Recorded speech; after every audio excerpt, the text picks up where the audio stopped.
Hello everyone, I am Pihu from Pihu's bakery. একটা ভীষণ সুন্দর কেকের ভিডিও আজকে আমি তোমাদের সাথে শেয়ার করতে চলেছি। তো তোমরা কিন্তু শেষ পর্যন্ত ভিডিওটা দেখো। আজকের এই কেকটা অর্ডার করেছিল এক দিদিভাই কর্ণগড় থেকে। এটা ছিল একটা হাফ পাউন্ডের বাটারস্কচ ফ্লেভারের অ্যানিভার্সারি থিম কেক। দিদিভাই কিন্তু নিজেই ডিজাইনটা চুজ করেছিল। আর এই ডিজাইনটা করার তো আমার অনেক দিনের ইচ্ছে ছিল, বাট কেউ অর্ডার করেনি তাই আমিও করতে পারিনি।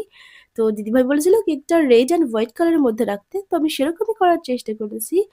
আর যেহেতু ২ বছর পূর্ণ হলো দিদিভাইদের, তাই আগলে রাখার ২ বছর লিখতে বলেছিল, আমি সেটাও লিখে দিয়েছি। জানো তো, কেকটা রেডি করার পর কেমন যেন ফাঁকা ফাঁকা লাগছিল, তাই আমি নিচের দিকে একটা বর্ডারও করে দিয়েছিলাম। কেকটা তো দিদিভাইয়ের ভীষণ পছন্দ হয়েছিল। আর এই কেকটা করার পর থেকে যে আমি কতগুলো অর্ডার পেয়েছি এই কেকের, তো কি আর বলবো। তোমাদের কেমন লাগলো কেকটা কমেন্টে জানিও কিন্তু, আর ভালো লাগলে একটা লাইক করে দিও। দেখা হচ্ছে নেক্সট ভিডিওতে। Thanks for watching. বাই।